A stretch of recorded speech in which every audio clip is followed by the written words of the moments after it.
Bismillah, walhamdulillah, wassalatu wassalam ala rasulillah. Louange à Allah subhanahu wa ta'ala, Seigneur de l'univers, et paix et bénédiction sur le prophète Muhammad sallallahu alayhi wa sallam. Chers frères, sœurs, on vous souhaite la bienvenue à votre émission préférée, Sungalo Wadjulu, sur votre chaîne préférée TM1, dans ces mois bénis de Ramadan. On vous dit Assalamu alaikum wa rahmatullahi ta'ala wa barakatuh. Que la paix et la bénédiction d'Allah nous accompagnent tous dans ces mois bénis de Ramadan. Un mois de miséricorde, un mois de pardon, un mois de purification, un mois d'éducation. Un mois où Allah nous dit dans les 5 Corans, Ayyaman ma'doudat, c'est des jours qui sont bien comptés, qui sont bien limités.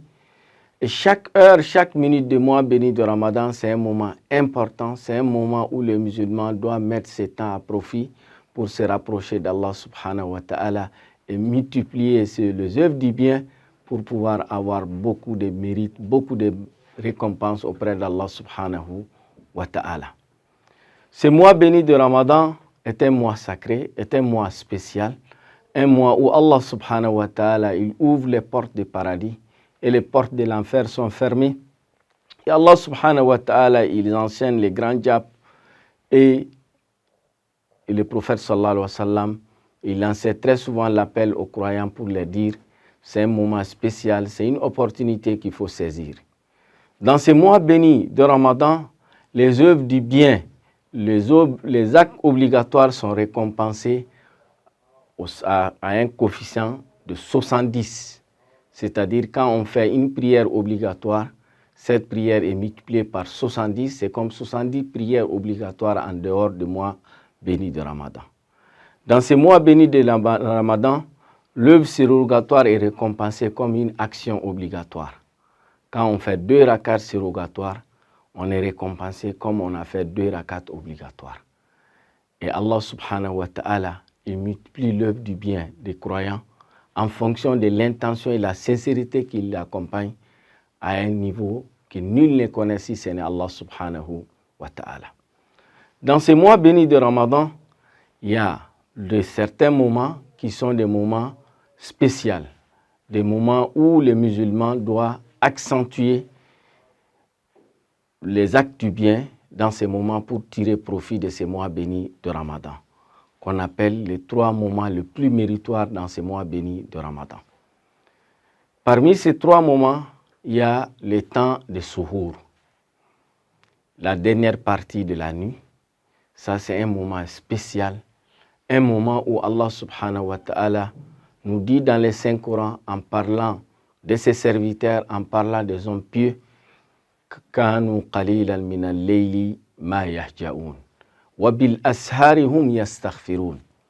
Il dit, c'est des gens qui dorment peu la nuit et au moment des réveillons, ils demandent le pardon d'Allah subhanahu wa ta'ala. Chers frères et sœurs, le moment des réveillons est un moment spécial. C'est un moment où on se réveille pour prendre le réveillon qui est une tradition du prophète sallallahu alayhi wa sallam, dont le prophète sallallahu alayhi wa sallam nous enseigne qu'Allah a mis la baraka dans le réveillon. Mais c'est un moment que nous ne devons pas uniquement consacrer à boire et à manger. Nous devons consacrer un temps dans ce moment de réveillon pour implorer Allah subhanahu wa ta'ala, pour demander le pardon d'Allah subhanahu wa ta'ala. Les érudits nous enseignent, parmi l'œuvre qui est plus méritoire, qui est beaucoup recommandée à ce moment, c'est le fait de demander le pardon d'Allah subhanahu wa ta'ala, que le verset a dit « Wabil ashari hum yastaghfirun ». Ces moments particuliers, les hommes pieux, ils demandent le pardon d'Allah subhanahu wa ta'ala. Le fait de demander le pardon d'Allah subhanahu wa ta'ala est un acte d'adoration. Et très souvent, les gens pensent que demander le pardon de Dieu, c'est pour les gens qui ont commis des péchés. Non, toute personne doit demander le pardon de Dieu. Pourquoi on demande le pardon? Parce qu'il y a des manquements à notre niveau. Pourquoi on demande le pardon d'Allah subhanahu wa ta'ala? Parce que ce que Dieu nous a accordé comme bienfait, la plupart d'entre nous, nous sommes ingrats envers Dieu. La santé que tu as, qui t'a accordé, c'est Allah. L'intelligence, la vie que tu as, qui t'a accordé cela. mais est-ce que nous utilisons correctement cette santé pour adorer Dieu? Est-ce que nous utilisons cette intelligence qu'Allah nous a donnée pour nous rapprocher de Dieu? Et la plupart d'entre nous, il y a des manquements. C'est qu'Allah nous a accordé comme bienfait, comme avantage, et très souvent, ces avantages sont utilisés à des choses qui ne plaisent pas à Allah subhanahu wa ta'ala. Donc, on présente nos excuses à Dieu. On demande le pardon d'Allah subhanahu wa ta'ala. Astaghfirullah, ou astaghfirullah wa atubu ilayh. Et le prophète disait que lui demande le pardon de Dieu au minimum 100 fois dans la journée. 100 fois le matin et 100 fois le soir. Et lui, Allah subhanahu wa ta'ala, lui a signifié que tous ses péchés sont pardonnés. Donc nous autres, nous devons multiplier la demande de pardon. Quand Aïcha radiallahu anha, l'épouse du prophète sallallahu alayhi wa sallam, a demandé « Pourquoi tu te fatigues alors Dieu t'a pardonné ?» Il a répondu « Afala akunu abdan shakura » Est-ce que je ne dois pas être reconnaissant envers Dieu, envers ses bienfaits qu'Allah m'a accordés?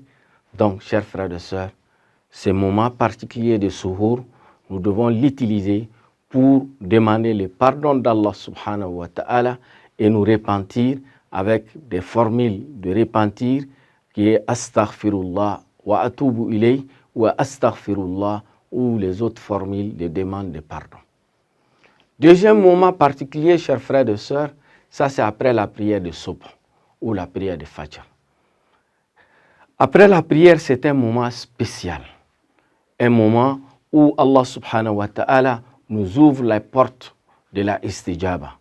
Un moment où Allah subhanahu wa ta'ala il répond facilement à nos doléances. Et nous devons consacrer ces moments, soit en faisant des zikrs, des rappels, des formules, astaghfirullah, subhanallah, wa la ilaha illallah, ou en lisant le Coran, ou en faisant les autres œuvres du bien pour consacrer ces temps à nous rappeler d'Allah subhanahu wa ta'ala. Ces moments, chers frères et sœurs, le prophète sallallahu alayhi wa sallam nous enseigne que les anges qui s'occupent de surveillance, qui veillent sur nous, ils se réchangent au moment de la prière de Subh. Et ceux qui ont passé la nuit vont remonter et il y a un groupe des anges qui vont descendre. Et en faisant la prière de Fajr en commun, que cela fait que ton rapport journalier est bien introduit, on dit, et ils vont dire, Allah subhanahu wa ta'ala, au moment où nous sommes venus, on est venu les trouver en train de faire la prière. Donc une bonne introduction. Et ceux qui vont partir, ils vont conclure. Au moment où nous on partait, ils étaient en train de faire la prière. Pour un rapport qui est bien introduit et qui est bien conclu, et cela fait que le rapport sera un bon rapport, sera un rapport qui est accepté. Qu'Allah subhanahu wa ta'ala nous facilite cela.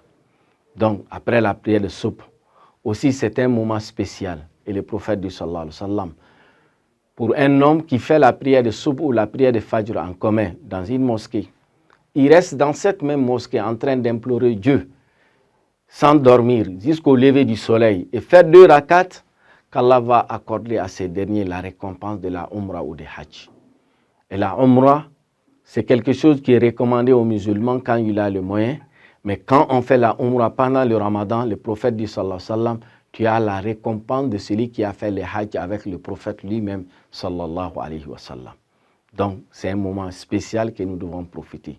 Pour une femme, le fait d'aller à la mosquée, ce n'est pas obligatoire. Elle peut rester chez elle, faire la prière de Subh. Et après la prière de Subh, continuer de zikrer, faire Subhanallah, Alhamdulillah, ou lire le Coran jusqu'au lever du soleil et faire 2 rakats. Elle a cette grande récompense qu'Allah nous facilite cela. Troisième moment particulier dans ce mois béni de Ramadan, ça c'est au moment de la rupture. Et le prophète dit sallallahu alayhi wa sallam, l'histoire imi da'watun la turad, qu'Allah a réservé aux jeûneurs au moment de la rupture une porte de istijaba, d'exorcisation de vœux. Quand ils demandent quelque chose, cela est exaucé par Allah subhanahu wa ta'ala. Donc, bien sûr, on est fatigué, on a envie de boire et de manger, mais nous ne devons pas oublier de consacrer un temps aussi pour implorer Dieu, présenter nos doléances à Allah subhanahu wa ta'ala et remercier Dieu le fait qu'il nous a facilité d'observer le jeûne et le fait qu'il nous a permis aussi de pouvoir rompre le jeûne avec ce qu'il nous a accordé comme miséricorde. Qu'Allah subhanahu wa ta'ala nous aide à profiter de ces 3 moments, à savoir le moment de Suhour, consacrer un temps pour les zikr, pour la prière, pour l'invocation, surtout la demande de pardon.